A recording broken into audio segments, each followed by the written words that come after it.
Hey, it's Clay, and this will be a video chart on ticker symbol NIO. We will take a look at the 30-minute time frame.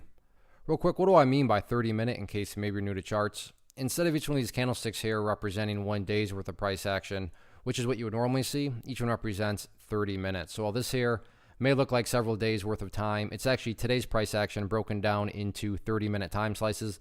I like to this time frame, and it's a good job of telling the quote-unquote story. And in this situation, makes mapping out a very logical question quite straightforward. And that question revolves around the fact that the price made a nice bounce today. Now, sure, it did pull back late day, but still, when you consider where the price was at its low this morning, and then where it ultimately closed, any rational person would say, well, yeah, the price did still actually make an overall good move. But that definitely leads to the next valid and logical question of, but is there any sort of true power behind this bounce? Is there any sort of genuine strength?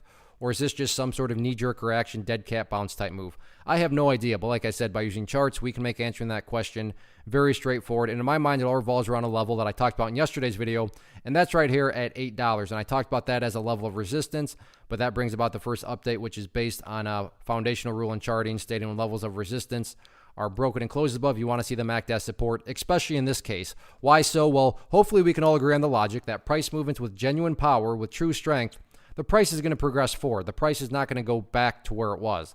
I'm assuming you're saying, hey, thanks, Captain Obvious. Of course, if a price movement is truly powerful, it's not going to go back to where it was. That would be a total contradiction. Exactly. So with that in mind, think about $8.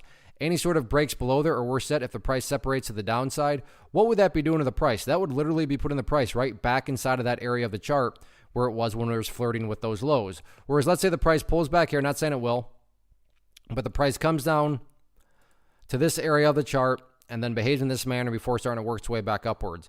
What would you have in this situation? Well, you'd have a set of lows right here. You'd have that low down there. If you picture each one of those as stair steps, well, hey, now you have stair steps progressing in the upwards direction. And again, that's the name of the game. That's what a truly strong move is going to do over time. It's going to make progress forward. And in this situation, one final time, I'm defining and quantifying that phrase, make progress, as $8. Now, what about levels of resistance? Very straightforward right now. It's all about the purple line here, which is the 50-period simple moving average. You can see the price, or it actually knocked down the price right there.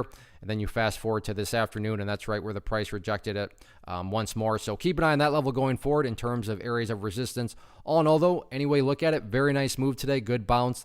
Now it's just a question of, can the bulls build upon this momentum going forward? We shall see. One of the biggest questions that I get is, hey Clay, how do you find the stocks that you trade? So what I've done is put together a free resource guide where I talk about the tools that I use to locate stocks that I find interesting and think may have potential. So if that sounds like something that could add value to you as a trader, then click on the image that is up on the screen right now and I will email you the guide. The guide itself is very short and to the point, and best part, it's completely free. Thanks for watching the video. Let me know if you have any questions.